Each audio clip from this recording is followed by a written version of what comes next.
8 months pregnant and down to her last. $3,500 after her husband's tragic death in Afghanistan left her drowning in farm debt. Abigail Morgan made a desperate decision to purchase an abandoned Civil War-era barn at a county auction that even experienced renovators wouldn't touch. What she discovered hidden behind a false wall of weathered oak planks would not only transform her life forever, but would uncover the long-lost personal vault of Confederate General Thomas Beauregard, bringing historians in pressed suits and government officials with metal detectors to her property before sunrise. Before we jump back in, tell us where you're tuning in from, and if this story touches you, make sure you're subscribed, because tomorrow I've saved something extra special for you. The late afternoon sun cast long shadows across the foreclosure. Notice in Abigail's trembling hands. The bold red letters seemed to burn against the white paper. Final notice, 10 days to vacate. She placed the document on the farmhouse's worn kitchen table, right next to the stack of unpaid feed bills and the framed ultrasound of her unborn child, a daughter she would name Hope, due in just 6 weeks. Abigail brushed a strand of auburn hair from her face and glanced at the clock on the wall. 5:32 p.m. Her farm hand would be finishing for the day soon, and she was determined not to let him see the tears threatening to spill down her cheeks. At 34, Abigail never imagined her life would unravel so completely. With a degree in agricultural science and a thriving organic produce farm, she had once been financially secure and happily married to Ryan, her high school sweetheart. Then came his third deployment to Afghanistan and the devastating news that changed everything. The military benefits hadn't been enough to cover their outstanding farm loans, and the drought that followed had withered both their crops and her finances, culminating in the bank calling in their loan 3 months ago. "Ms. Morgan." Jacob's voice drifted from the doorway, still respectful despite working for her for 5 years. He stood leaning against the frame, his weathered hat in hand, dirt still fresh on his overalls. "I finished the irrigation repairs on the north field. Won't help much this season, but it'll be ready for spring planting." Abigail quickly slipped the foreclosure notice under a cookbook and forced a smile. "Thanks, Jacob. I appreciate your hard work as always." "No problem. I'll be back tomorrow to check on those fence posts." He paused, his expression clouded with the unspoken knowledge that there might not be many more tomorrows on this farm. "You need anything before I head out?" "We're all set, thank you." Abigail waited until his truck rumbled down the gravel driveway before allowing her shoulders to slump. Her hand instinctively moved to her rounded belly, feeling the reassuring kick of her daughter. "It's just you and me now, little one," she whispered. "And I promise I'll figure something out." The family farm, 60 acres of once thriving fields and orchards, passed down through 3 generations of Morgans, was slipping through her fingers. The modest 2-bedroom farmhouse where she'd planned to raise her child would soon belong to Heartland Agricultural Bank. Her parents had passed away years ago. Her brother lived overseas with his own struggling family, and she'd already maxed out personal loans, paying for essential farm equipment repairs. Dr. Ellis, her obstetrician, had called just yesterday. "Abigail, your blood pressure was elevated at your last appointment," she'd said, her voice gentle but concerned. "And the nurse mentioned you've lost weight since last month. Is everything all right?" Abigail had mumbled reassurances about farm stress and irregular meals, not mentioning that she'd been stretching their groceries to the absolute limit, or that she'd been working 14-hour days trying to salvage what crops remained after the worst drought in 40 years. After making herself a simple dinner of pasta and the last of her garden tomatoes, Abigail opened her laptop at the kitchen table. The job board showed the same disappointing opportunities, positions requiring relocation to the city or farm. Management roles that wouldn't hire a woman 8 months pregnant, regardless of her qualifications and experience. She was about to close the browser when an unusual listing caught her eye, not on the job boards, But on the county website, she sometimes checked for agricultural grant opportunities. County tax foreclosure auction. Historic Whitfield barn. With 5 acres. Oak Ridge, Wilson County. Starting bid, $2,000. Property sold as is. Significant restoration needed. The listing included several photos of a once grand barn with weathered red paint, a partially collapsed roof, and ornate butt. Damaged woodwork.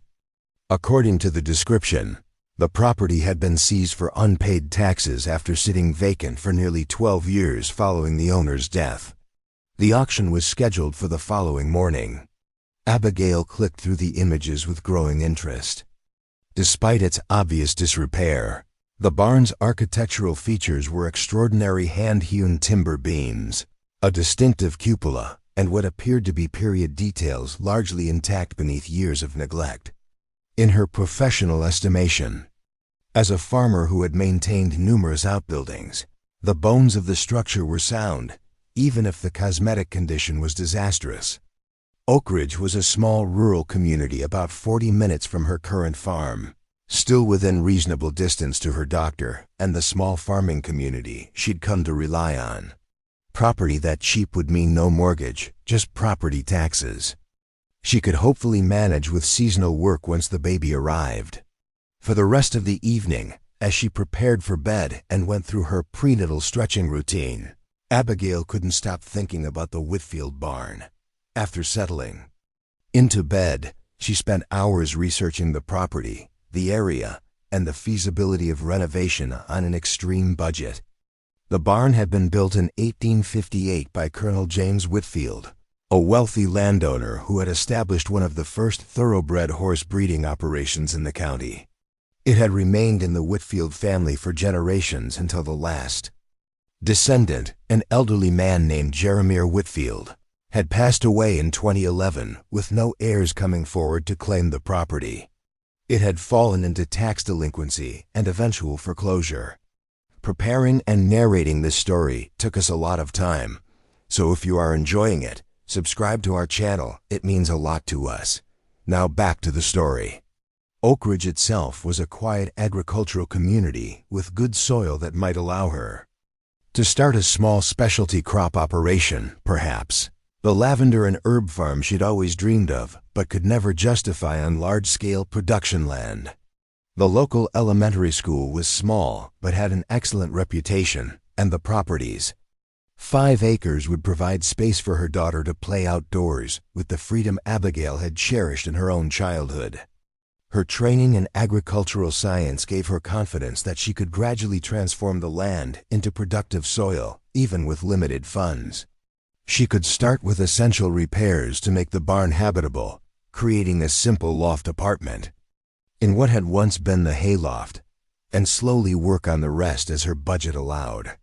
She could even use her experience to document sustainable small acreage farming practices, potentially attracting consulting work or educational workshops. It was madness, Abigail knew.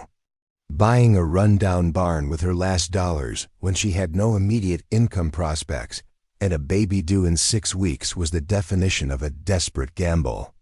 And yet, the alternative, becoming homeless with a newborn, or moving to a tiny apartment in the city, away from the farming life she loved, seemed worse. By morning, her decision was made. If nothing else, they would have a roof over their heads and land that was theirs. Worst case, she could sell the property if the market improved or use the land as collateral for a small loan to find something more suitable. "We're going on an adventure today," she told her unborn daughter over breakfast, trying to infuse her voice with enthusiasm rather than anxiety. "A new beginning for both of us." The county courthouse was an imposing limestone building in the center of downtown, its steps already crowded with people when Abigail arrived. Inside, the auction room was surprisingly full, but Abigail quickly realized most attendees were interested in commercial properties and prime residential lots closer to the city. When the auctioneer announced the Whitfield barn, Abigail's heart pounded as she raised her bidding paddle. Numbered 27, The starting bid is $2,000 as advertised. We have $2,000 from bidder number 27. The auctioneer announced, his voice echoing in the high-ceilinged room. Do I hear $2,100? Abigail held her breath, her palms sweating around the wooden paddle. She could go as high as $3,000 while still keeping enough for immediate supplies and her next doctor's appointment, but she hoped desperately it wouldn't come to that. The auctioneer scanned the room. A man in a suit glanced at the property details and shook his head slightly. Two women who had been actively bidding on other properties whispered to each other and remained still, going once, going twice. The auctioneer paused, his gavel raised. Sold to bidder 27 for $2,000. A strange mixture of elation and terror washed over Abigail. She had just purchased a property, a dilapidated, possibly unsalvageable barn, with almost every dollar to her name. As she signed the paperwork and transferred the funds, the county clerk, an older woman with tortoiseshell glasses and a kind face, gave her a curious look. "The Whitfield place, huh?" she said quietly, sliding the deed across the counter. "Haven't seen anyone interested in that old barn in years." "It has potential," Abigail replied, trying to sound more confident than she felt. "The clerker." Namatag Reed Mrs. Henderson lowered her voice. "You know there's a reason nobody bid against you, right?" Abigail's stomach tightened. "What do you mean?" Mrs. Henderson glanced around as if checking who might be listening. "That property has a strange history. The Whitfields were an odd bunch, especially old Jeremiah. Kept to himself for decades. Some say he was hiding something." She leaned even closer. "After he died, there were rumors about missing artifacts, family secrets, strange men asking questions around town." Abigail felt a chill despite the warmth of the courthouse. "I'm sure it's just small-town gossip," she said with more confidence than she felt. Mrs. Henderson shrugged. "Probably so. Just thought you should know what you're getting into." She hesitated, then added, "My nephew runs a hardware store in Oak Ridge. Tell him Aunt Beatrice sent you, and he'll give you the local discount. You're going to need it." As Abigail drove the 40 minutes to Oak Ridge, following the directions from the county information packet, she tried to prepare herself for what she would find. The property had been empty for years, and she expected it to be in worse condition than the photos suggested. When she turned onto the long gravel driveway marked by a weathered wooden sign reading, Whitfield, the reality of her purchase hit Abigail full force. The barn stood on a gentle rise, framed against the afternoon sky, looking even more dilapidated than in the photos. What had once been gleaming red boards was now weathered to a dull gray with patches missing entirely. The main doors hung precariously from rusted hinges, and the distinctive cupola now listed slightly, its roof missing several decorative shingles. "What have I gotten us into?" Abigail whispered to herself as she stepped out of her truck, the spring mud sucking at her boots. Around the barn, approximately 5 acres of overgrown field stretched out, bordered by a small creek on one side and what appeared to be an old apple orchard on the other. A smaller shed stood about 50 yards from the barn, its door hanging open. Taking a deep breath, Abigail climbed out of her truck and approached the barn. The massive doors groaned in protest as she pushed them open, revealing the cavernous interior. Dust motes danced in the beams of sunlight, streaming through gaps in the roof and walls. The smell of aged wood, hay, and earth filled her nostrils not unpleasant, but heavy with the weight of time. Surprisingly, some equipment remained, an antique tractor in one corner, various farming implements hanging on the walls, and what appeared to be an old workbench covered in decades of dust. The main floor was spacious, with stalls along one side that had once housed valuable thoroughbreds. A wooden staircase led to a hayloft that ran the length of one side of the barn. While everything was covered in decades of dust and neglect, Abigail's trained eye could see the extraordinary craftsmanship beneath hand-hewn beams with intricate joinery, a well-designed drainage system in the floor, and beautiful woodwork that would be worth a fortune if properly restored. The stairs to the hayloft creaked ominously under her weight, but they held. The loft space was surprisingly large and, despite having several gaps in the exterior walls where boards had rotted away, was structurally sound.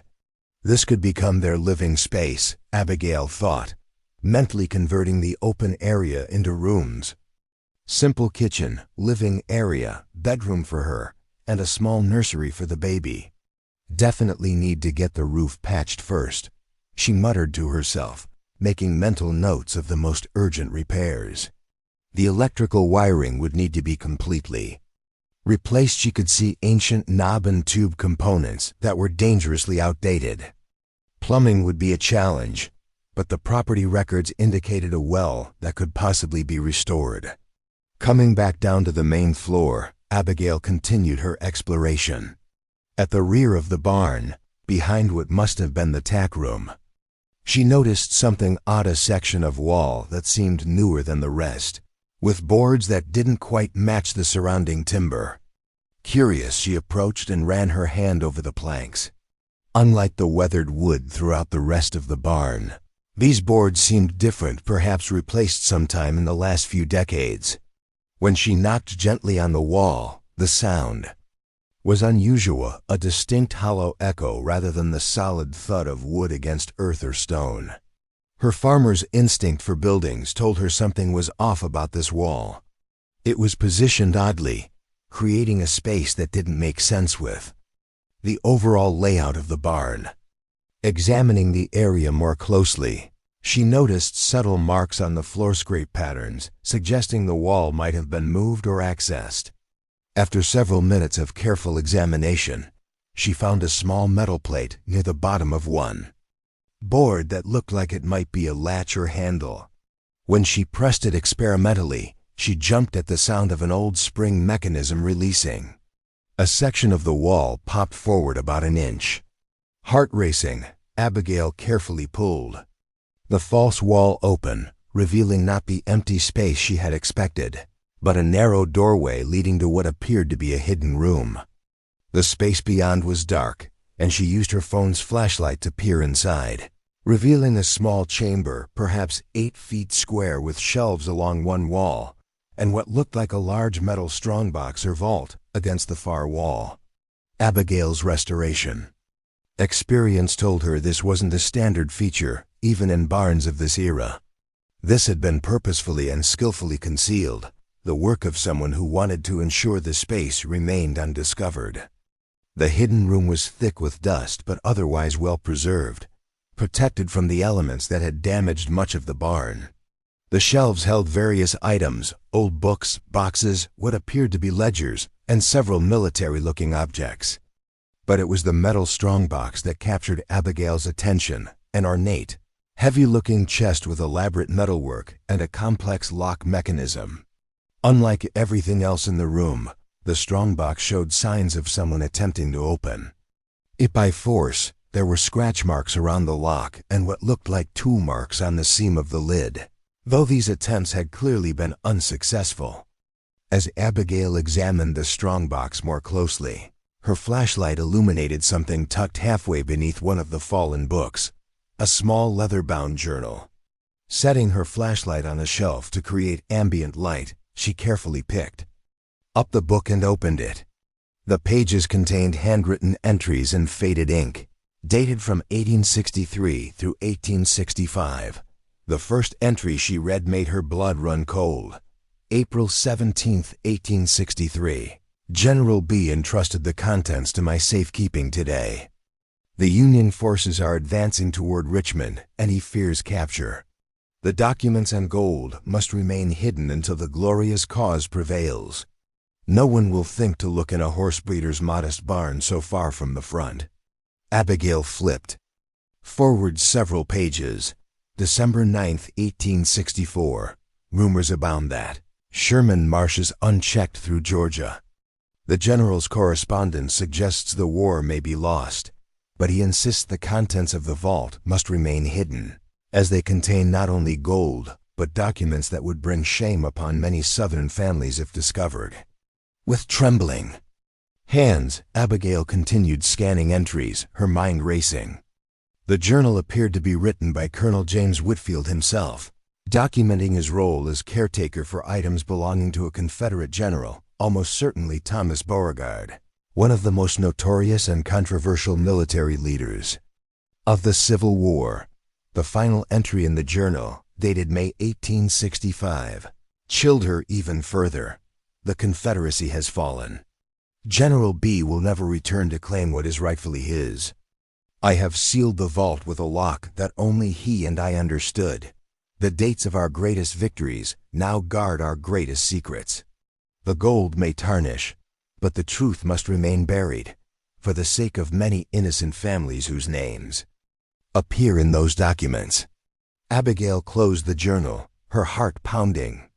She had just purchased a property that potentially contained a Confederate general's personal vault, possibly filled with Civil War-era gold and documents of historical significance. Items historians and museums had likely been searching for. Over 150 years, the implications washed over her like a wave. If the journal was authentic, and the handwriting, paper, and ink certainly appeared to be from the 1860s, the Whitfield barn contained historical artifacts of immense value, both monetarily and academically. As the sun began to set, casting long shadows through the gaps in the barn walls, Abigail made her way back to her truck, the journal tucked securely in her jacket pocket. Her mind raced with the implications of what she'd discovered. She drove to the nearest hardware store in Oak Ridge. Henderson's Hardware, according to the weathered sign. Inside, she introduced herself to the owner, a barrel-chested man with salt and pepper hair who looked to be in his 50s. Beatrice Henderson said I should mention she's your aunt, Abigail added after explaining she'd purchased the Whitfield place. The man's eyebrows shot up. You bought old Jeremiah's barn? Been sitting empty since he passed. I'm Tom Henderson. He extended a calloused hand. And yes, Beatrice is my aunt, which I suppose makes me obligated to offer you that local discount she promised. He leaned against the counter. Mind if I ask what made you decide on the Whitfield place? Most folks around here consider it a tear down. Abigail chose her words carefully. I'm looking for a fresh start, and the price was right for a single mom starting over. Her hand instinctively moved to her pregnant belly. Plus, I have some experience with restoration. The barn has good bones despite its condition. Something in her tone must have resonated with Tom because his expression softened. Well, you've got your work cut out for you. But if anyone can bring that place back, might as well be someone who knows what they're doing. He reached under the counter and pulled out a pad of paper. Let's start with a list of essentials. That place hasn't had electricity or running water in years. With Tom's expert guidance, Abigail compiled a list of immediate necessities, basic building supplies, tools, materials to patch the roof, and cleaning essentials. When he tallied the final amount, it was substantial but less than she'd feared. I'll put you on a tab, Tom said when he saw her expression. Pay what you can now, the rest when you can. That's how we do things in Oak Ridge. Abigail was taken aback by the unexpected kindness. I can't ask you to do that. You didn't ask, I offered, Tom smiled. Besides, anyone brave enough to take on the Whitfield place deserves some help. Those old buildings are part of our town's history. He lowered his voice. Though you should know folks around here have stories about that place. Jeremiah was eccentric, especially in his later years, kept to himself. Mrs. Henderson mentioned something about that, Abigail replied carefully. Tom nodded. Jeremiah was born there in 1928, lived his whole life in the farmhouse that used to stand nearby before it burned down in the 90s, never married. His father, Edmund, was the history buff, collected Civil War memorabilia, wrote books about local involvement in the conflict. Jeremiah just kind of withdrew after Edmund died. He shrugged. Just local history. Probably nothing that would affect your renovations. After paying what she could afford for the supplies and arranging delivery for the heavier items, Abigail stopped at the Oak Ridge Diner for dinner. The small restaurant was busy with what appeared to be regular customers, conversations pausing momentarily when she entered, curious gazes taking in the newcomer, especially her pregnant state. A waitress in her 60s with a name tag reading Fran approached her table with coffee and a warm smile. "You must be the folks who bought the Whitfield place. News travels fast around here," she explained when Abigail looked surprised. "What? Can I get you this evening, honey?" As she ate her dinner, a surprisingly good meatloaf with mashed potatoes, Fran kept her coffee cup filled and gradually introduced her to several locals who stopped by her table: the postmaster, the town librarian, a retired schoolteacher. Each welcomed her to Oak Ridge with genuine warmth that contrasted sharply with the anonymous existence she'd led on her increasingly isolated farm in recent months. "The midwife here is excellent," mentioned Mrs. Parker, the retired teacher. "Delivered half the babies in this county. Your little one would be in good hands. And we have a community garden behind the library," added Mr. Cooper, who apparently ran the town's small historical society. "Always room for new members, if you're interested." By the time she finished dinner, Abigail felt a complicated mixture of emotions. The warmth of the community made her desperate purchase seem less foolish, but the journal hidden in her bag weighed heavily on her conscience. These kind people had no idea she discovered evidence of a potentially valuable historical find in their midst, one that would inevitably bring academics and possibly government authorities to their quiet town.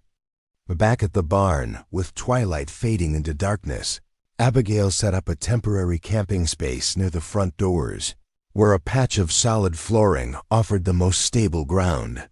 She hung sheets over the most obvious gaps in the walls to keep out the draft and arranged her sleeping bag and portable camping lamp to create a semblance of home. As darkness fell, the barn came alive with unfamiliar sounds: the creaking of timbers, the hooting of owls in the nearby woods, and the whisper of wind through broken boards. Abigail lay awake, the journal from the hidden room feeling like a burning coal in her backpack where she had transferred it. The worn leather cover seemed to contain not just secrets of the past, but decisions that would shape their future. What had she gotten herself into? And what would happen when she made the call she knew she had to make? Abigail woke before dawn, her back stiff from sleeping on the hard barn floor. The events of yesterday felt almost dreamlike in the dim pre-morning, light filtering through the gaps in the weathered boards. Had she really spent nearly every dollar she had on this crumbling barn? Had she actually discovered a hidden room with a journal suggesting connections to a Confederate general's secret vault? A quick glance at her surroundings confirmed at least part of her new reality. The cavernous barn loomed around her, the first pale rays of sunrise creating long shadows among the ancient beams. Whatever challenges lay ahead, seeing the morning light illuminate the beautiful craftsmanship of the structure made Abigail's desperate gamble seem worth it. She carefully extracted the journal from her backpack and read through it again by the light of her camping lamp. The entries left little room for doubt. James Whitfield, the original owner of this barn, had been keeping a deadly secret.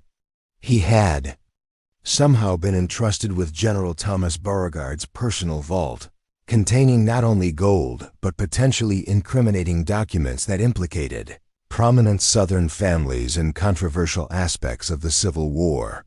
The final entry mentioned a lock that only he and I understood and the dates of our greatest victories.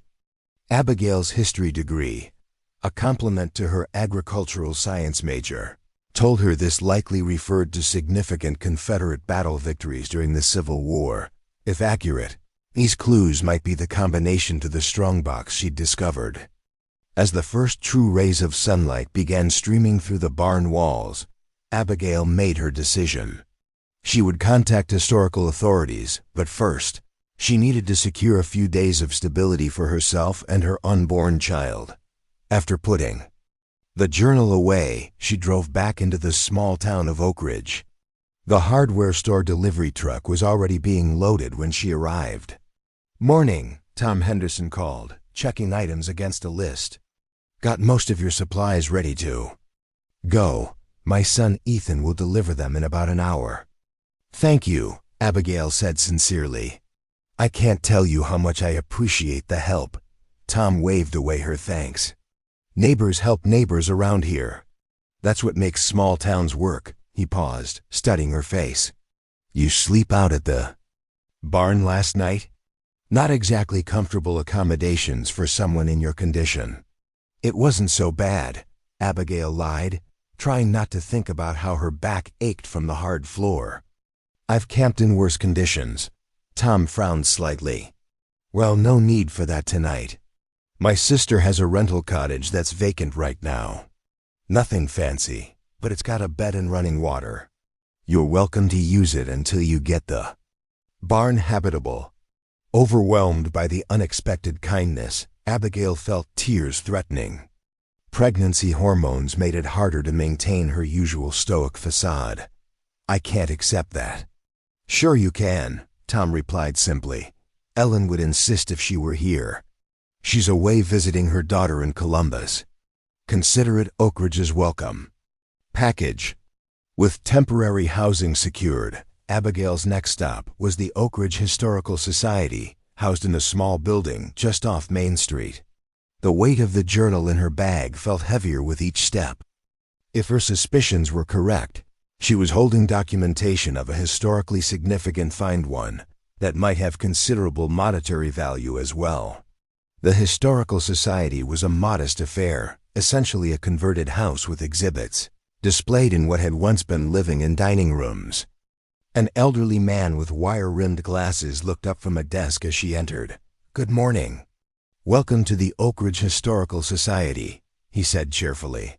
"I'm Walter Cooper, the curator, though that's a fancy title for a volunteer in a town this size." "Abigail Morgan," she replied, shaking his offered hand.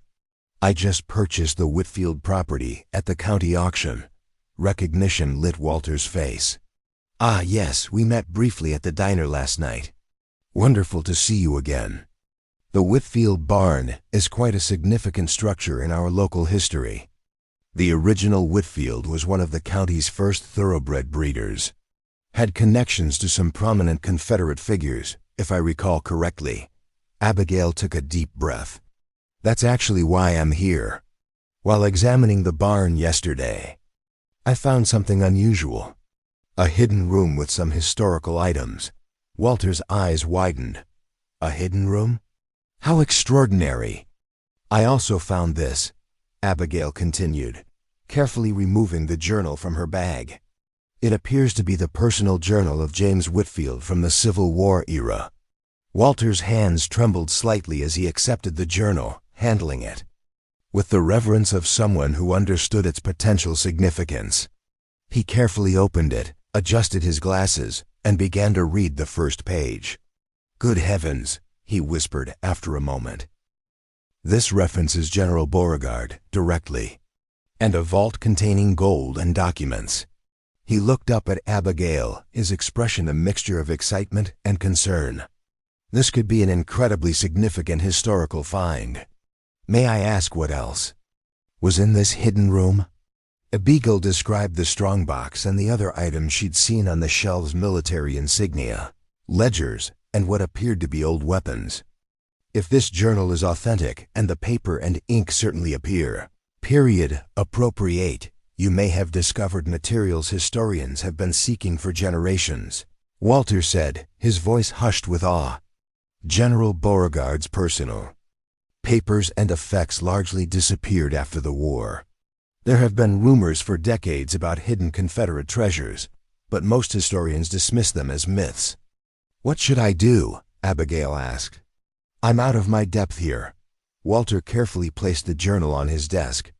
"This requires expert evaluation. I can contact Dr. Margaret Sinclair at Wilson State University. She's the foremost expert on contact Dr. Margaret Sinclair at Wilson State University," She's the foremost expert at Wilson State University. She's the foremost expert on Civil War history in this region. She could be here by tomorrow to examine these items properly. And in the meantime? Abigail asked. In the meantime, I suggest discretion, Walter advised. Finds like this can attract attention, not all of it welcome. Treasure hunters, unscrupulous collectors. Let's verify what we have before word gets out. After leaving the Historical Society with a promise from Walter to call her as soon as he reached Dr. Sinclair, Abigail returned to the barn to meet the delivery truck. Tom's son Ethan, a young man in his 20s with his father's strong build, was already unloading supplies when she arrived. Dad said to set you up proper, Ethan explained, carrying in sheets of plywood. Got everything here to patch the roof and secure the main floor. Figure we can make this place weathertight first, then work on the interior. We? Abigail questioned. Ethan shrugged. Dad said you could use a hand. I work construction when I'm not helping at the store. No charge, Dad's calling it community service. He grinned. Besides, not every day we get to work on a pre-Civil War barn. Overcome with gratitude, Abigail could only nod. By midday, with Ethan's expert help, they had cleared much of the debris from the main floor and begun reinforcing the weakest sections of the roof. The physical labor provided a welcome distraction from the uncertainty of her situation. So what made you decide on the Whitfield place? Ethan asked as they broke for lunch, sharing sandwiches he'd brought from the local deli. Most folks around here thought it would eventually just collapse on its own. I needed a fresh start, Abigail replied, carefully keeping her tone light. The price was right, and I've always loved old buildings. Figured I could convert part of it into living space, and maybe use the rest for a small specialty farming operation after the baby comes. Lavender does well in this soil, Ethan commented. My ex-girlfriend had a small lavender farm about 10 miles from here. Tourists love that stuff, the soaps, sachets, all of it. The conversation turned to practical farming matters with Ethan offering insights about the local growing conditions and market opportunities. His easy manner and practical knowledge made the hours pass quickly as they worked. By late afternoon, they had made significant progress. The most dangerous holes in the roof were patched, the main floor cleared of decades of debris, and the immediate structural concerns addressed. The barn was still far from habitable, but it no longer seemed in danger of imminent collapse. Thanks for your help, Abigail said sincerely as Ethan packed up his tools. I couldn't have managed this alone. No problem. I'll be back tomorrow to work on securing that loft area. Dad says that's where you're planning to set up living quarters? Abigail nodded. Eventually. It's got the best natural light and seems structurally sound. After Ethan left, Abigail returned to the hidden room, drawn by an irresistible curiosity. The journal suggested the strongbox contained not just gold, but documents of historical significance, perhaps even controversial information that could change how certain aspects of the Civil War were understood. The strongbox remained imposing, and apparently untouched since Jeremiah Whitfield's death. Abigail examined it more carefully now, a heavy iron chest with elaborate decorative metalwork around the lock mechanism. The lock itself was a complex dial system, reminiscent of old bank vaults, but on a smaller scale. The journal mentioned the dates of our greatest victories as the key to the lock. Abigail's mind raced through her knowledge of Civil War history. What dates would General Beauregard consider the greatest Confederate victories? The First Battle of Bull Run in July 1861? Fort Sumter in April 1861? There were several possibilities. Before she could contemplate further, her phone rang. Walter Cooper from the Historical Society. Abigail, excellent news, Walter exclaimed. Dr. Sinclair is extremely interested in your find. She can be there tomorrow morning. She's bringing a graduate student with expertise in document authentication. That's wonderful, Abigail replied, relief evident in her voice. I'm staying at Tom Henderson's sister's cottage tonight. The barn isn't quite habitable yet, but I can meet them at the barn at 9 a.m. Perfect. And Abigail? Dr. Sinclair emphasized the importance of keeping this quiet for now. Historical. Finds of this nature can attract unwanted attention. After ending the call, Abigail secured the hidden room and gathered her essential belongings. Tom had given her directions to his sister's cottage, a small but charming one-bedroom structure, behind the main house on a quiet street near the edge of town. The cottage was simple but immaculately clean, with a comfortable bed, functional kitchen, and blessed hot water. After her first proper shower in 2 days and a simple dinner from supplies Tom had thoughtfully stocked in the refrigerator, Abigail sat at the small kitchen table, her thoughts returning to the journal and strongbox. Opening her laptop, she began researching General Thomas Beauregard and his known activities during the Civil War. As a controversial Confederate general, Beauregard had been involved in numerous significant battles and had maintained correspondence with many prominent Southern families and politicians. If the documents in the strongbox were indeed his personal papers, they could provide unprecedented insights into Confederate military strategy, political machinations, and possibly even evidence of war crimes or controversial decisions that had been lost to history. The potential historical significance was enormous, and so was the potential monetary value. Civil War artifacts, especially those connected to high-ranking officers, commanded premium prices from collectors and museums. If gold was indeed part of the contents, as the journal suggested, the value could be staggering. A knock at the cottage door startled Abigail from her research. Through the small window, she saw Walter Cooper standing on the porch, his expression agitated. "I'm sorry to disturb you so late," Walter said when she opened the door. "But something concerning has happened. May I come in?" Once seated at the kitchen table, Walter explained, "After you left, I received a strange phone call at the Historical Society. A man asking very specific questions about the Whitfield property and whether any historical artifacts had been found there recently." Abigail's stomach tightened. "Did you tell him about the journal?" "Absolutely not," Walter assured her. "I played ignorant, said I knew the property had been sold, but nothing more. But he was persistent, new details about the Whitfield family that aren't common knowledge. Mentioned General Beauregard specifically. How could anyone know?" Abigail wondered aloud. "I only discovered the hidden room yesterday." Walter shook his head. "The Whitfield property has been the subject of local legends for generations. Jeremiah became increasingly paranoid in his later years, convinced people were trying to steal something valuable from the property. Most folks dismissed it as the ramblings of an eccentric old man, but there were always rumors. And you think this caller might be someone who takes those rumors seriously. It's possible. Or someone who knew more about the Whitfield family secrets than the average Oak Ridge resident." Walter hesitated. "There's something else you should know. About 15 years ago, before Jeremiah died, there was a break-in at the barn. Nothing was reported stolen, but Jeremiah was in quite a state afterward, reinforced all the doors and windows. The local theory was that someone was looking for something specific." Abigail processed this information, her hand instinctively moving to her belly as the baby kicked vigorously. "What should we do?" "Nothing changes with our plan," Walter decided. "Dr. Sinclair will still come tomorrow to evaluate the find. But perhaps we should inform Sheriff Davis about the situation, just as a precaution." After Walter left, Abigail found sleep elusive despite her physical exhaustion.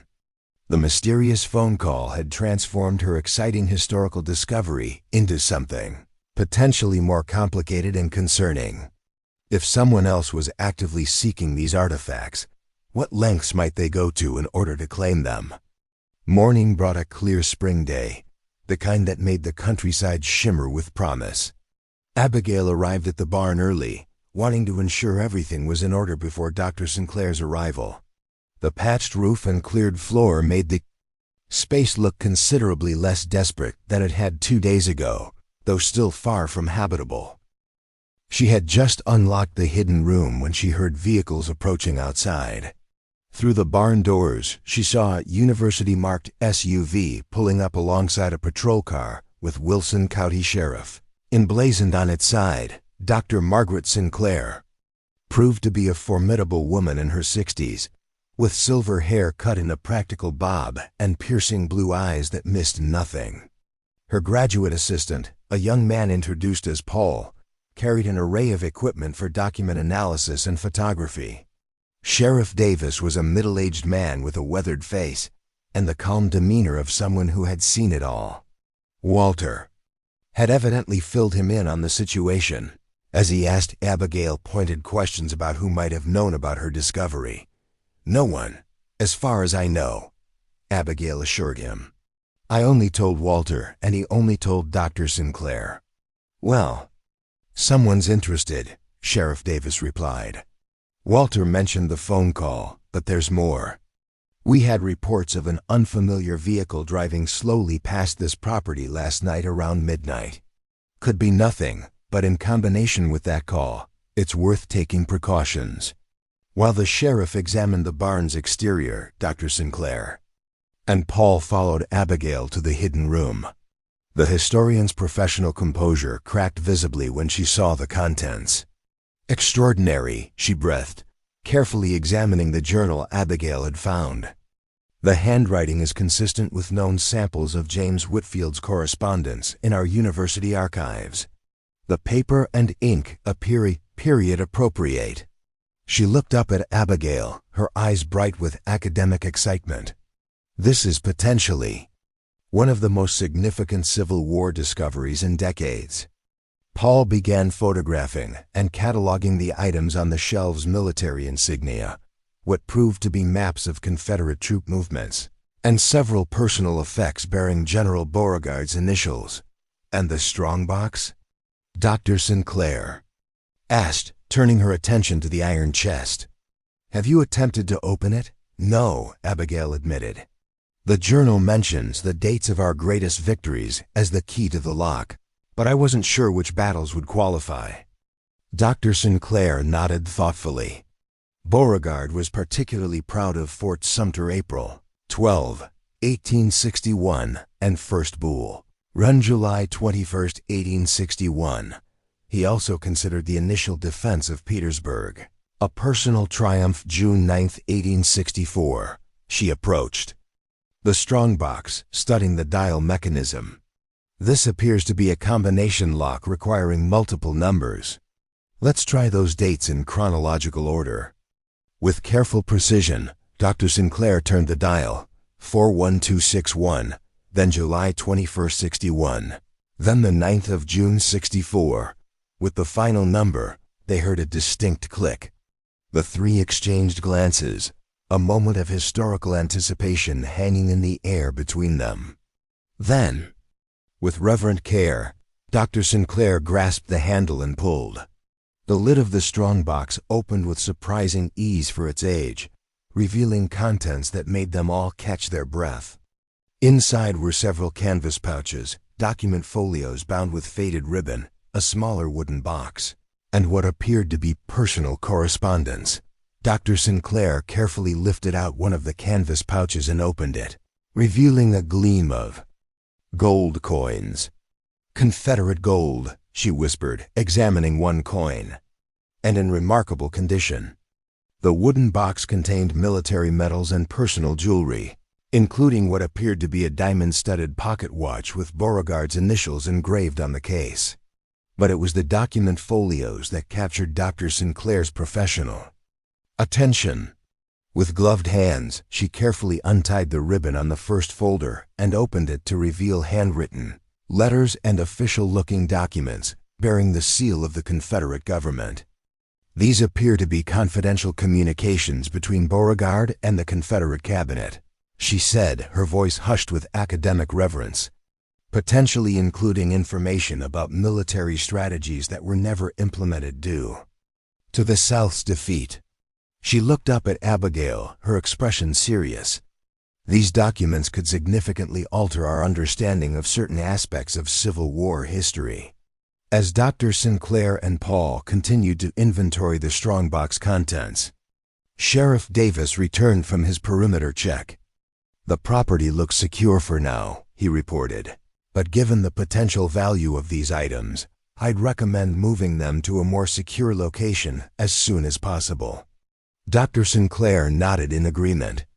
"The university has appropriate facilities for proper preservation and study. With your permission, Ms. Morgan, we could transport everything to our conservation laboratory today." Abigail hesitated. "What exactly does this mean legally? Do these items belong to me as the property owner, or?" "That's a complex question," Dr. Sinclair admitted.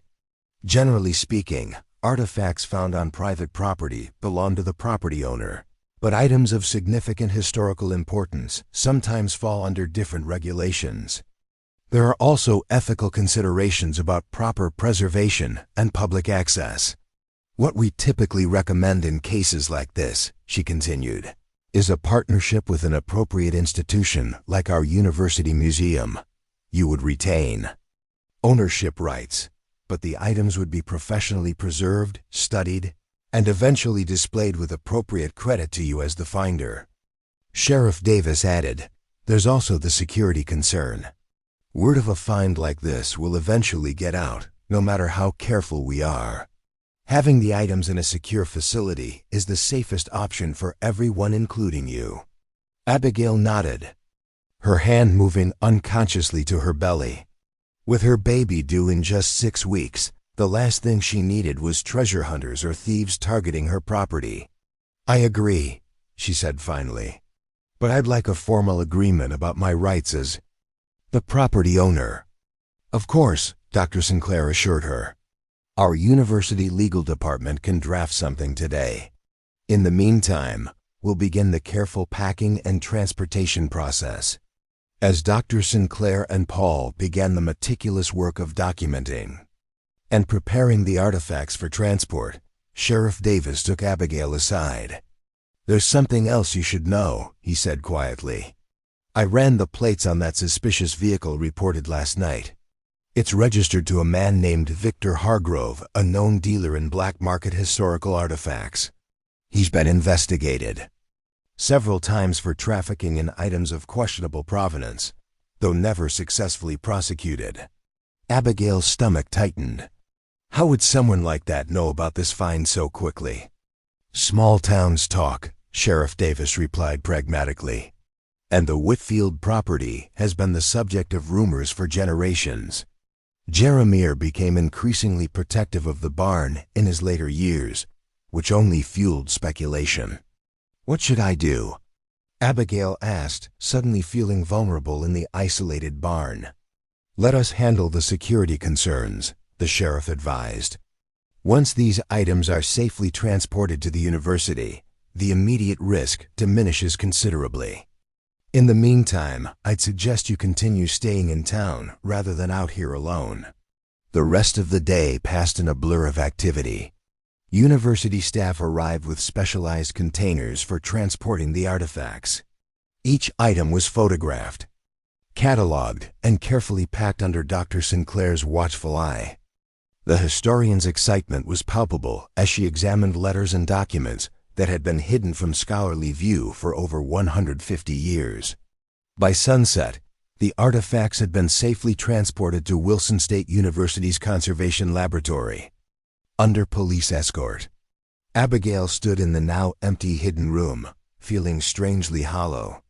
The discovery that had briefly illuminated her desperate situation had been whisked away, leaving her with the same dilapidated barn and uncertain future she'd faced 3 days ago. "You've done the right thing," Walter assured her, placing a gentle hand on her shoulder. "These artifacts will be properly preserved and studied rather than deteriorating in this barn, or worse, falling into the hands of black market dealers." "I know," Abigail sighed, unconsciously rubbing her rounded belly as the baby shifted inside her. It just all happened so fast. Yesterday, I was just a pregnant woman with a crazy plan to renovate a barn. Today, I'm somehow involved in a major historical discovery. Walter smiled kindly. Life rarely follows the paths we expect. Sometimes it leads us to places far more extraordinary than we could have imagined. As they secured the barn for the evening, Sheriff Davis approached with a concerned expression. "I'd strongly advise against staying here tonight. Ms. Morgan, we'll have occasional patrols, but this is a remote location." "I'm staying at Tom Henderson's sister's cottage in town," Abigail assured him. "The barn isn't exactly habitable yet." Anyway, after the sheriff and Walter departed, Abigail took one final walk around the property before heading back to town. The 5 acres surrounding the barn held such potential. The soil was rich, the water source clean, the location perfect for the small specialty farm she'd envisioned. Despite the whirlwind of the historical discovery, her original plan remained unchanged to create a home and sustainable future for herself and her child. The spring sunset painted the weathered barn in warm golden hues, highlighting its structural beauty beneath the disrepair. For the first time since purchasing the property, Abigail allowed herself to truly envision what it could become, not just a shelter, but a home filled with purpose and possibility. Back at the cottage, Abigail found Dr. Sinclair waiting for her, a folder of documents in hand. "I wanted to deliver these personally," the historian explained as Abigail invited her in. "The university's legal department has prepared an ownership agreement regarding the artifacts. I wanted to walk you through it and answer any questions." Over cups of tea at the small kitchen table, Dr. Sinclair explained the terms. The university acknowledged Abigail as the legal owner of all items found on her property while proposing a 5-year conservation and study arrangement, after which they would negotiate a more permanent arrangement. "There's something else," Dr. Sinclair added, her eyes bright with excitement. "The historical significance of this find cannot be overstated. The documents in particular contain previously unknown information about Confederate strategy and, more importantly, correspondence. That reshapes our understanding of certain key figures." "What does that mean in practical terms?" Abigail asked. "It means several things. First, there will inevitably be significant academic interest papers, conferences, possibly books. Second, the monetary value of the collection is substantial. The gold alone is worth approximately $450,000 at current market values, and the historical artifacts would likely fetch considerably more at auction, though I strongly advise against selling to private collectors." Abigail's breath caught. $450,000. Dr. Sinclair nodded. "The university is prepared to offer you a finder's fee of 15% of the collection's appraised value in exchange for first publication rights and display privileges. Based on our preliminary assessment, that would amount to approximately $200,000. The figure hung in the air between them, a sum that would transform Abigail's desperate gamble into financial salvation. "There's no need to decide immediately," Dr. Sinclair added gently, noting Abigail's overwhelmed expression. "The agreement includes provisions for financial compensation, but you should review it carefully with your own lawyer." After Dr. Sinclair left, Abigail sat at the kitchen table, the legal documents spread before her, her mind racing with possibilities. $200,000 would secure their immediate future, allow her to properly renovate the barn into a comfortable home, establish her small farming operation, and provide a safety net for her child's early years. The following morning brought a flurry of activity at the barn. Ethan Henderson arrived early with additional supplies to continue the structural work on the hayloft. By midday, they had reinforced the floor, patched the most serious gaps in the walls, and begun framing out what would eventually become separate living spaces. "You've got a good eye for this," Ethan commented as Abigail sketched out a floor plan for the loft conversion. Most people would just gut everything, but you're preserving all the original character. That's the whole point of restoration, Abigail replied, feeling a spark of her old passion for agricultural preservation. Working with what's already here instead of imposing something new. This barn has stood for over 150 years. It deserves respect. Their work was interrupted by the arrival of several vehicles, Sheriff Davis, Walter Cooper, and to Abigail's surprise, a news van from the Wilson County Gazette. "I'm sorry about this," Walter apologized as he approached. "We tried to keep things quiet, but word gets out. The discovery is already creating buzz in historical circles." Sheriff Davis looked grimmer. "That's not all. Victor Hargrove was spotted in town this morning, asking questions about you and the barn. I've assigned a deputy to keep an eye on the property." The reporter, a young woman with a determined expression, approached with a cameraman in tow. "Ms. Morgan, I'm Cassidy Walsh from the Wilson County Gazette. We'd love to get your statement about the historical discovery on your property." Abigail glanced at Walter, who nodded encouragingly. "A controlled narrative is better than wild speculation," he advised quietly. Taking a deep breath, Abigail agreed to a brief interview, explaining how she had purchased the property at auction and discovered the hidden room during her initial inspection. She emphasized that the artifacts were now in the care of Wilson State University for proper preservation and study. "And what about the rumors that Confederate gold was among the items found?" Cassidy asked, her eyes gleaming with journalistic instinct. "I'm not at liberty to discuss the specific contents," Abigail replied carefully, following Dr. Sinclair's guidance. "The university will be issuing a formal statement once their initial assessment is complete." As the news crew packed up their equipment, Sheriff Davis approached Abigail again. "Given the publicity and Hargrove's presence in town, I'd strongly recommend you consider alternative accommodation until things settle down." "I can't abandon the renovation," Abigail protested. "I've put every dollar I have into this property." "No one's suggesting abandonment," the sheriff clarified. "Just temporary caution. My department can't provide round-the-clock protection out here." Ethan, who had been listening nearby, stepped forward. "My parents have a guest apartment above their garage. It's nothing fancy, but it's private and right in town. You'd be welcome to stay there as long as needed." The concern in his eyes touched Abigail deeply. Despite having known these people for only a few days, they had shown her more kindness and support than she had experienced in months of struggling alone on her failing farm. "Thank you," she said sincerely. "I might take you up on that offer."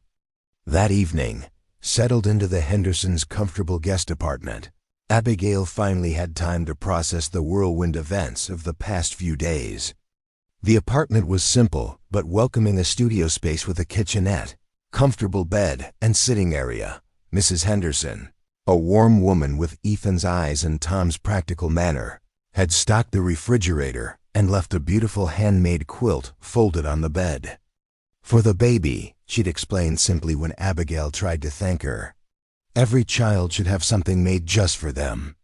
The thoughtful gesture had nearly brought Abigail to tears, pregnancy hormones amplifying her emotional response to unexpected kindness.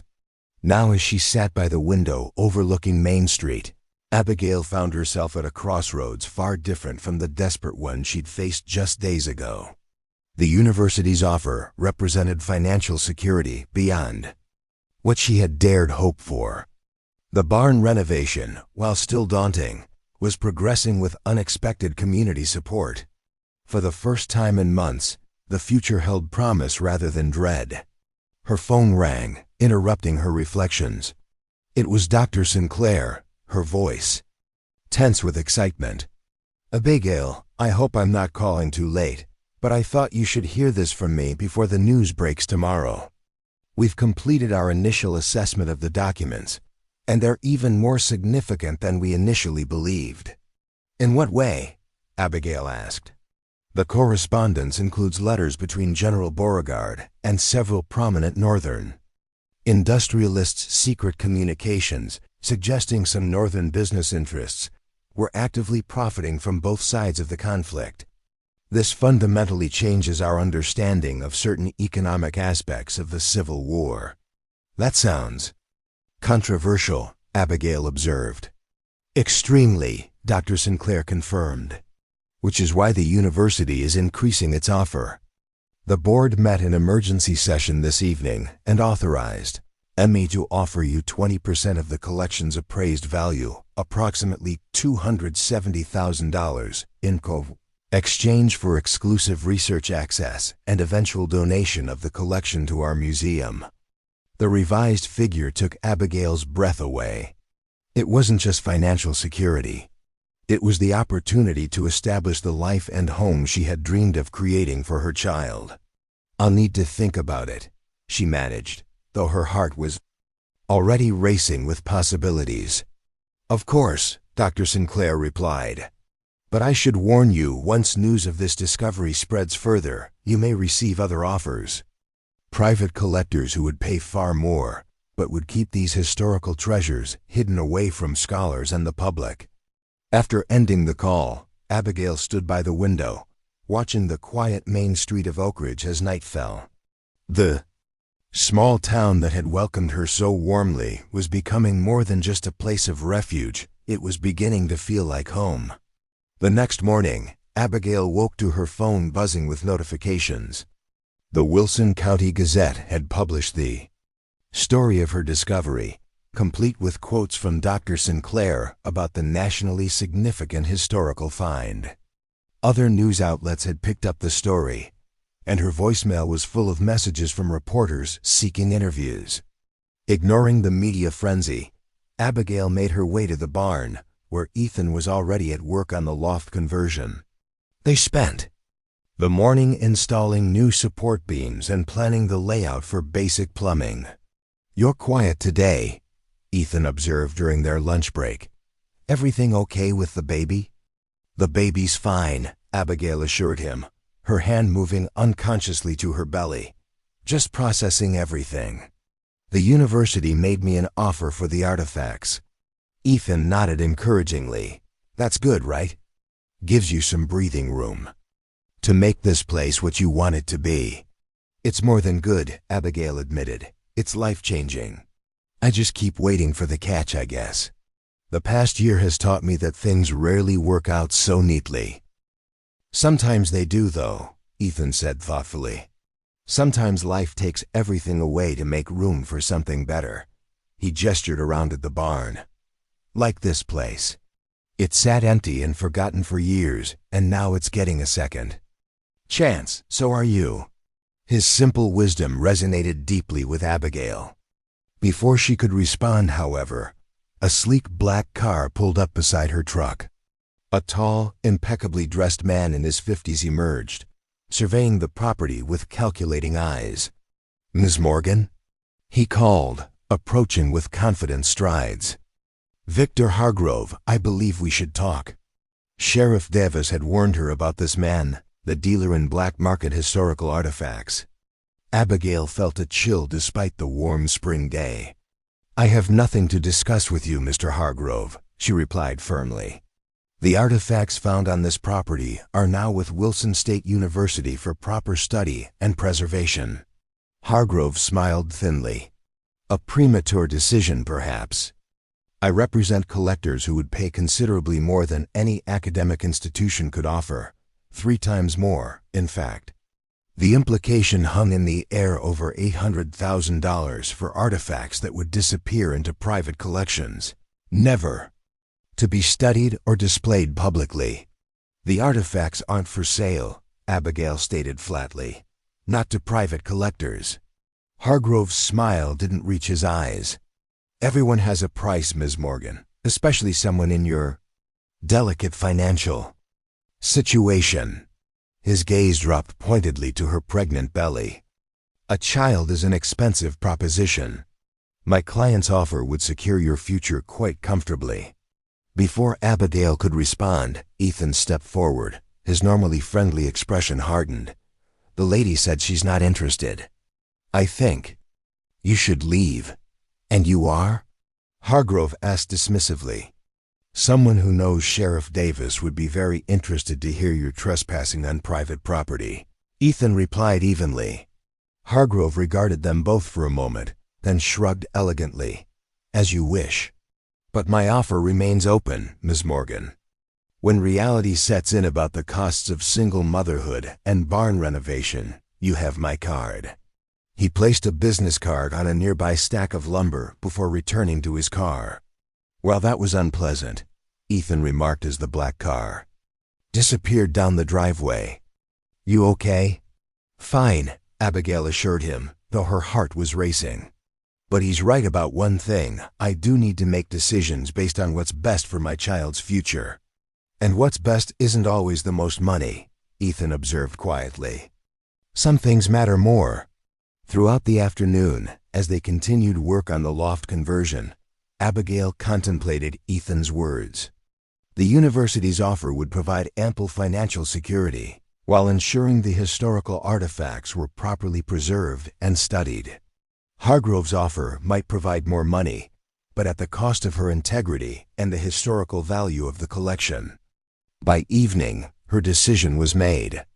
She called Dr. Sinclair to accept the university's offer, with one condition: that the collection, when eventually displayed, would include the story of James Whitfield's role in preserving these historical items, honoring the man whose hidden room had protected them for over 150 years.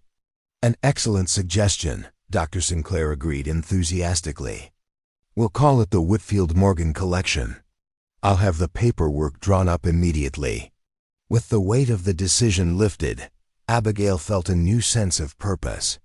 The financial windfall would transform her desperate barn purchase into a viable home and business, but more importantly, it would honor the history of the property she now owned.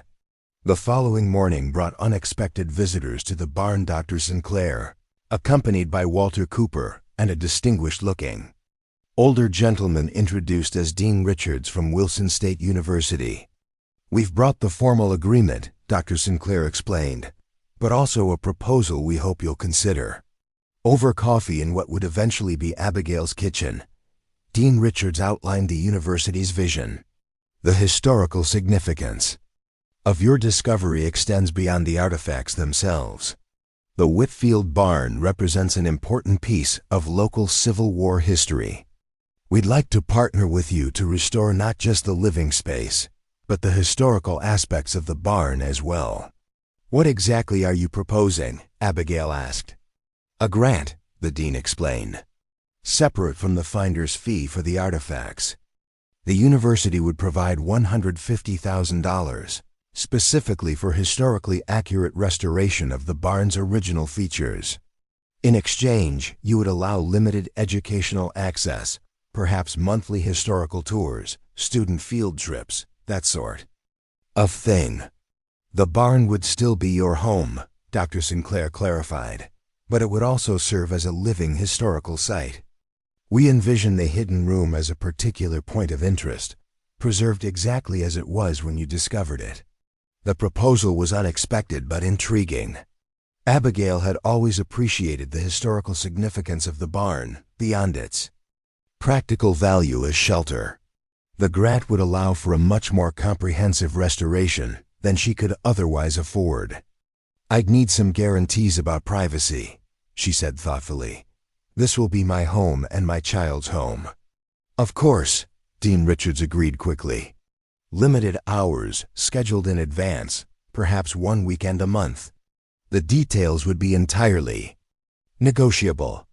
As they discussed the particulars, Abigail felt a growing excitement. This arrangement would not only provide additional funding for the restoration, but would give the project deeper purpose, preserving an important piece of history for future generations.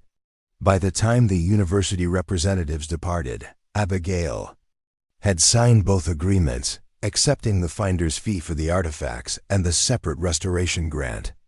The combined funds transformed her financial situation completely, providing not just security, but opportunity.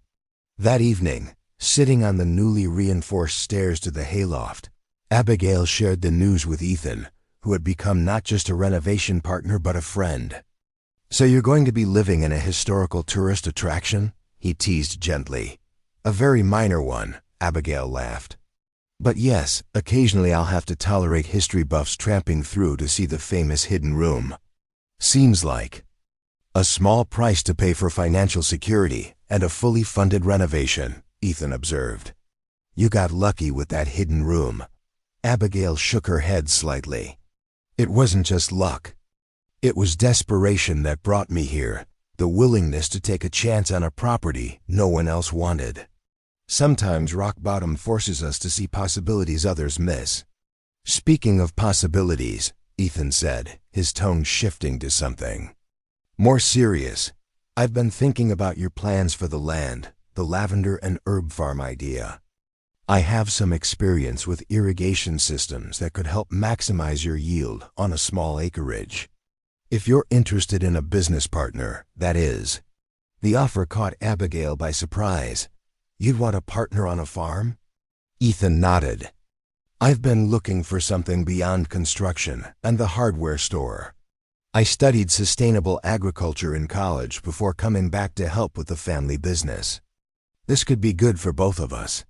The idea of sharing the burden and the vision was unexpectedly appealing.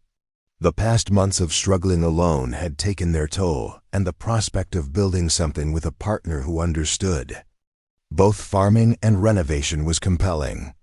"Let's talk about it," Abigail agreed. "Draw up some plans." 1 week later, with the legal agreements finalized and the first installment of the finder's fee deposited in her account, Abigail stood in the partially renovated hayloft, now framed out into what would become her living space.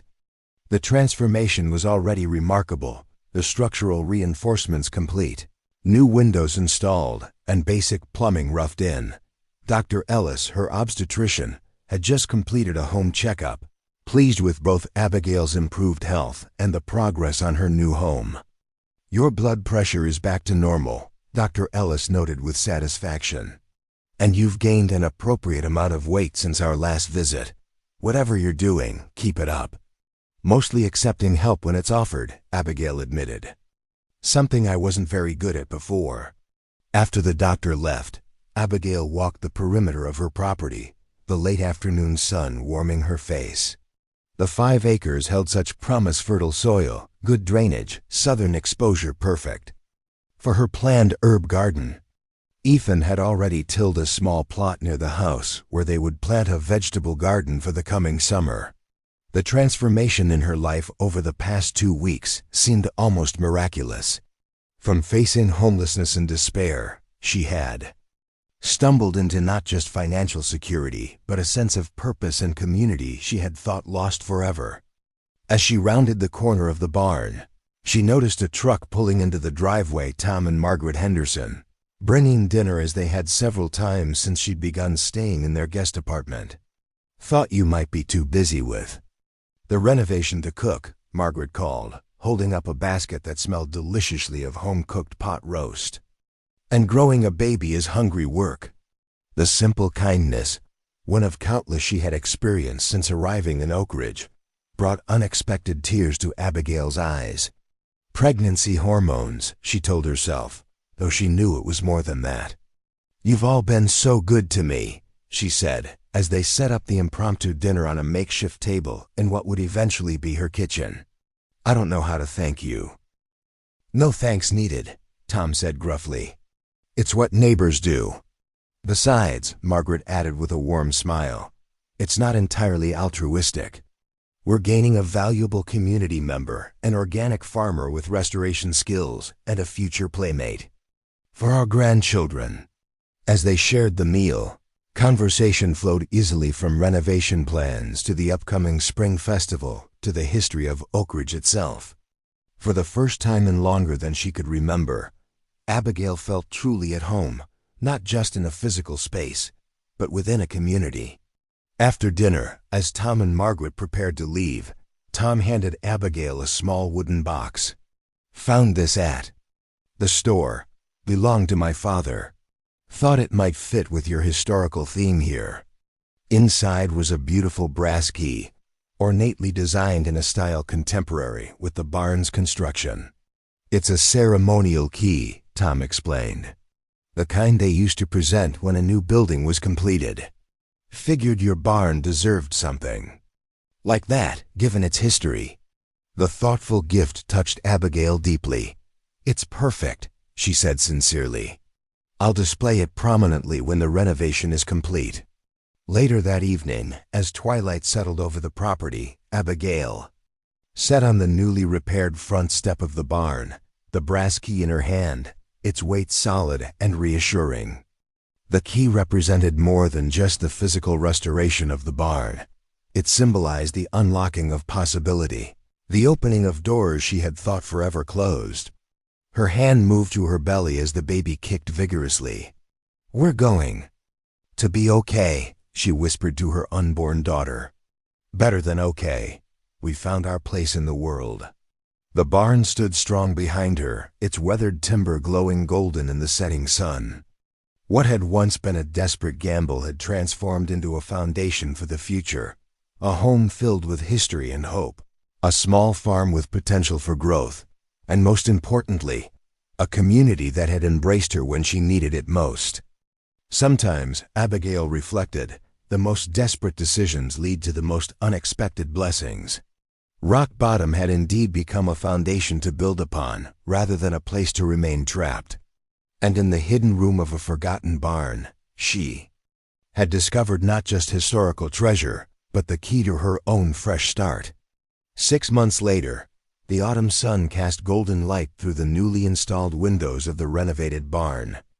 The transformation was remarkable. What had once been a dilapidated structure on the verge of collapse now stood proud against the October sky, its red paint restored to its original vibrancy, its distinctive cupola rebuilt with historical accuracy, its structural integrity renewed while preserving the character and craftsmanship of its Civil War-era construction.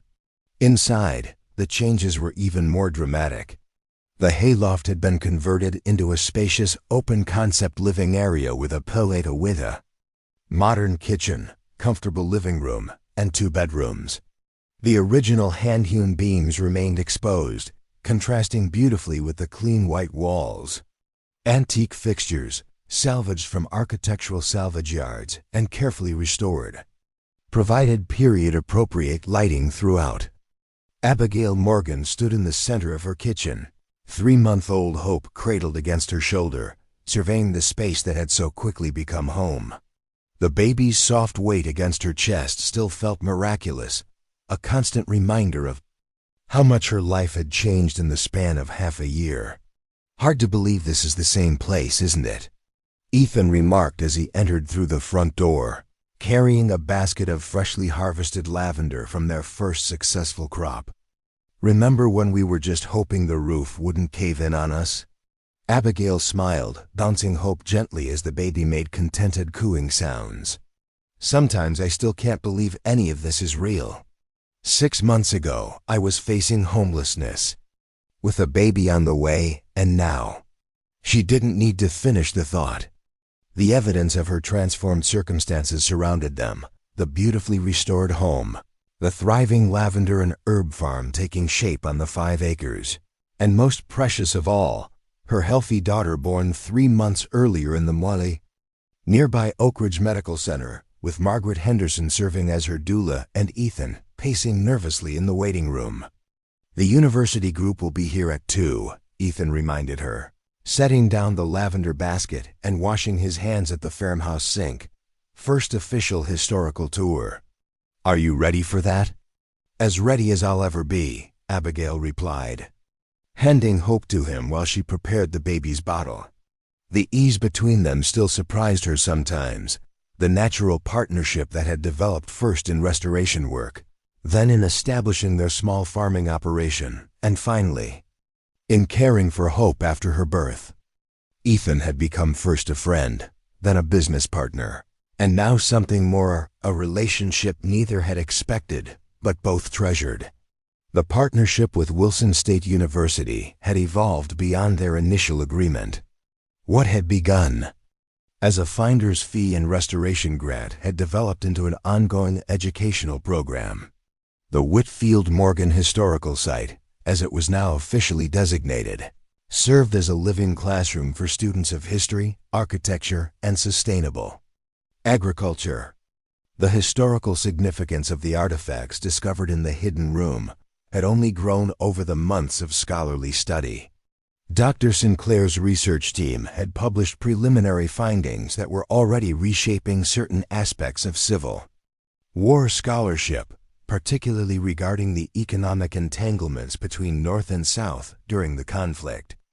"The display for the hidden room is all set up," Ethan said, expertly cradling hope while testing the temperature of her bottle against his wrist.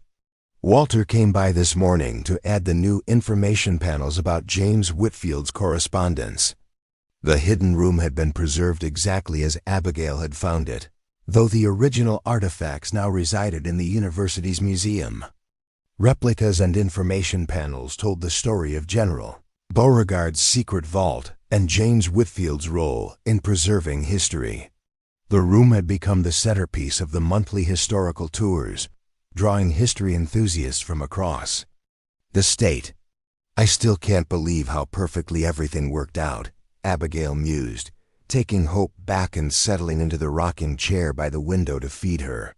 "Sometimes it feels like this barn was waiting for us. Or you were exactly what this place needed," Ethan suggested, his expression softening as he watched her with hope. Someone who could see beyond the broken boards and collapsed roof to what it could become again. Outside, the 5 acres that had once been overgrown and neglected now showcased neat rows of lavender, herbs, and heirloom vegetables. The Whitfield Heritage Farm, as they had named their business, had quickly gained a reputation for quality organic products. Their lavender sachets, herbal teas, and botanical soaps had become popular items at the Wilson County Farmers Market and in several boutique stores in neighboring towns. The financial aspects had exceeded even their most optimistic projections. The university finder's fee and restoration grant had provided the initial capital, but the farm was already showing signs of becoming self-sustaining. Their first harvest of lavender had sold out completely, and advance orders for their holiday gift baskets had already surpassed their production capacity. But more valuable than the financial success was the sense of purpose and belonging Abigail had found in Oak Ridge. What had begun as a desperate gamble, purchasing a dilapidated barn with her last dollars, had blossomed into a community connection she had never expected. A knock at the door interrupted her reflections. Dr. Margaret Sinclair entered, carrying a large portfolio case. "I hope I'm not too early," the historian said, her eyes lighting up at the sight of Hope. "I wanted to show you something before the tour group arrives." "Perfect timing," Abigail assured her. Hope just finished her bottle. "Would you like to hold her while I put on some coffee?" Dr. Sinclair accepted the baby with practiced ease. She had 5 grandchildren of her own while Ethan took the portfolio case from her and set it on the dining table. "The university press has finalized the design for the book," Dr. Sinclair explained as Abigail prepared coffee. "I wanted you to be the first to see it." Ethan opened the portfolio to reveal a mock-up of a book cover. The title, "Secrets of the Confederacy: The Whitfield Morgan Discovery and Its Historical Significance," was emblazoned across an image of the hidden room, with a smaller photograph of the strongbox in the corner. "It's beautiful," Abigail said, examining the cover design. "When will it be published?" "Spring of next year," Dr. Sinclair replied, gently bouncing Hope just in time for the museum's special exhibition. Which brings me to my other news. The Smithsonian has expressed interest in borrowing several key items for their Civil War collection after our exhibition concludes. The national recognition of the artifact's significance was still difficult for Abigail to fully comprehend. What had begun as a hidden room in a dilapidated barn had become the subject of scholarly articles, museum exhibitions, and now a book. "The royalties from the book will be split according to our agreement," Dr. Sinclair continued. 60% to the university, 40% to you as the property owner and discoverer. Based on pre-orders and academic interest, those royalties could be substantial. The financial windfall, while welcome, was no longer the miracle it would have seemed 6 months ago. The finder's fee and restoration grant had provided ample financial security, and the farm was already generating modest but growing income. The book royalties would be set aside for Hope's education and future, a luxury Abigail could never have imagined during her darkest days. "There's something else," Dr. Sinclair said, her tone more serious. "Victor Hargrove was arrested last week. Federal agents found him in possession of stolen Civil War artifacts from a museum in Virginia. During their investigation, they discovered evidence that he had been planning to break into your property the night after you found the hidden room. If you hadn't contacted Walter when you did." The implication sent a chill through Abigail. Hargrove's arrest confirmed what Sheriff Davis had suspected all along. The black market dealer had been tracking rumors about the Whitfield property for years, waiting for an opportunity. "Thank goodness for small towns and their gossip," Ethan remarked, placing a reassuring hand on Abigail's shoulder. "If Walter hadn't heard about your discovery so quickly, things might have turned out very differently." "Which reminds me," Dr. Sinclair said, reaching into her bag to retrieve an envelope. "This is for you, from Dean Richards. The university board voted unanimously to establish a permanent scholarship in your name, the Morgan Historical Preservation Scholarship. It will be awarded annually to a student studying historical restoration or preservation." Overwhelmed by the gesture, Abigail could only stare at the elegant certificate inside the envelope. Her name, once associated only with a failing farm and mounting debt, would now be permanently linked to educational opportunity and historical preservation. "I don't know what to say," she managed finally. "I just bought a barn at auction because I was desperate. I never imagined any of this." "Sometimes the most significant contributions to history come from unexpected sources," Dr. Sinclair replied wisely. "James Whitfield was just a horse breeder who made a choice to preserve something important. You made a similar choice when you contacted the Historical Society instead of keeping the discovery to yourself." As they continued discussing the book and upcoming exhibition, more visitors began to arrive for the scheduled tour. Walter Cooper, now officially employed by the university as the site's historical guide. Tom and Margaret Henderson, who had become surrogate grandparents to Hope. Sheriff Davis, whose occasional security patrols had evolved into friendly visits. And Dr. Ellis, who had delivered Hope and continued to provide medical care for both mother and daughter. Each brought something: Margaret's famous apple pie, a new historical reference book from Walter, toys for Hope from the sheriff's recent trip to visit his own grandchildren. The small gathering had the comfortable feel of family rather than official business. At precisely 2 o'clock, a university bus arrived carrying 20 history students and their professor. Abigail handed Hope to Margaret and prepared to welcome the first official tour group to the Whitfield Morgan Historical Site. Standing on the front porch of the beautifully restored barn, Abigail found herself briefly overcome with emotion as she looked out at the faces of the students. 6 months ago, this moment would have seemed impossible. A pregnant woman on the verge of homelessness, purchasing a dilapidated barn with her last dollars in a desperate gamble for shelter. "Welcome to the Whitfield Morgan Historical Site," she began, her voice growing stronger with each word. "What you see today began as a story of desperation, but transformed into one of discovery and preservation. I'm going to share with you not just the historical significance of what was found here, but the personal journey that led to its discovery." As she led the group through the main floor of the barn, now partially converted into an educational space with displays explaining the property's history, Abigail found herself reflecting on the parallel journeys of restoration, the barn itself, returning from neglect to functional beauty, and her own life, rebuilding from rock bottom to newfound purpose. The most significant aspect of this site is not visible from the main floor, she explained, leading the group toward the hidden room at the rear of the barn. It requires looking beyond the obvious, seeing potential where others might see only decay. The students gasped appropriately when she demonstrated how the false wall swung open to reveal the hidden room. Beyond, Dr. Sinclair stepped forward.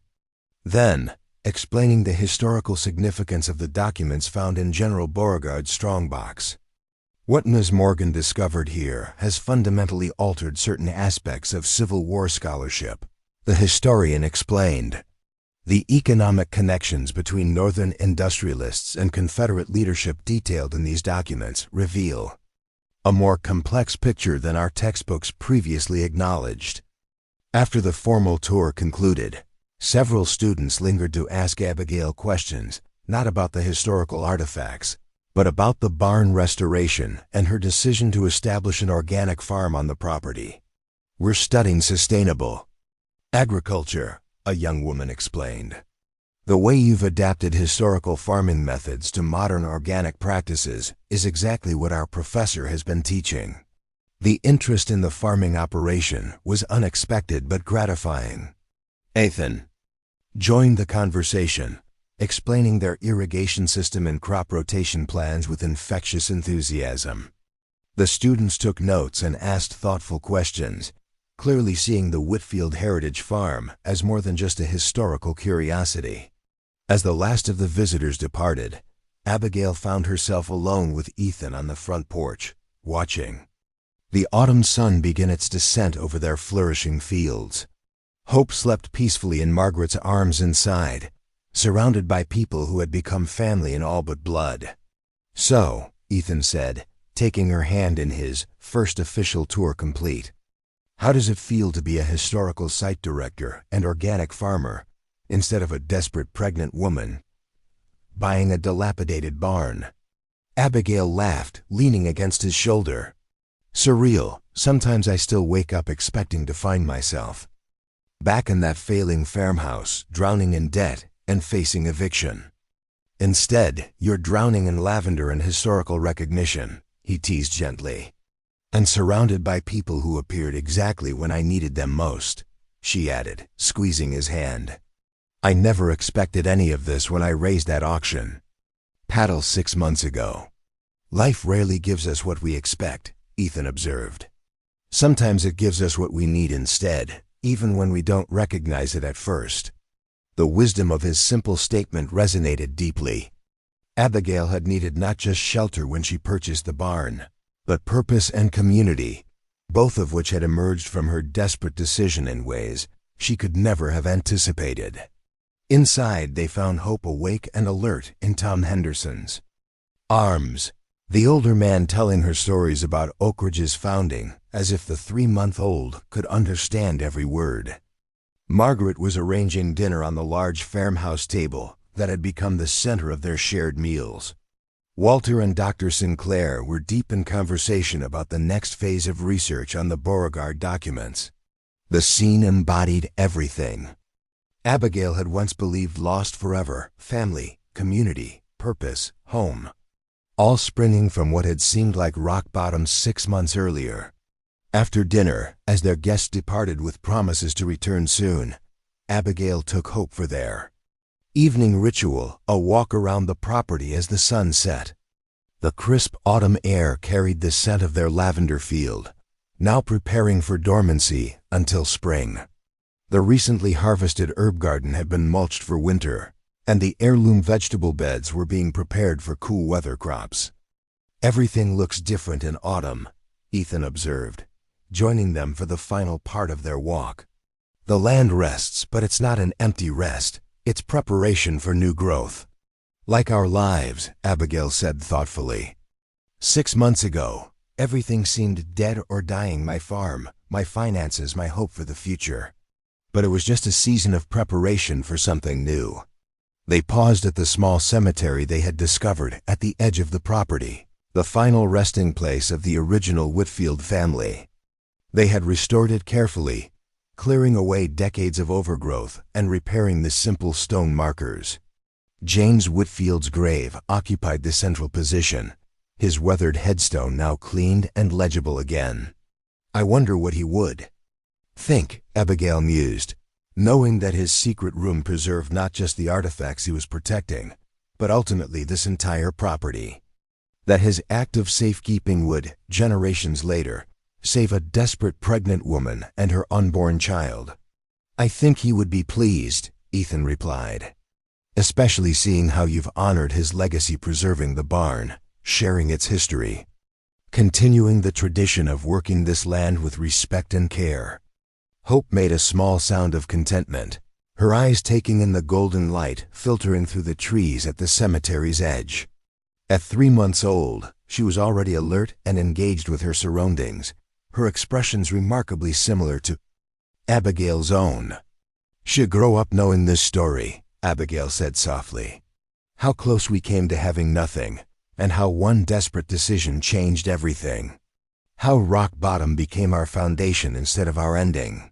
And she grow up in a community that values both history and future," Ethan added.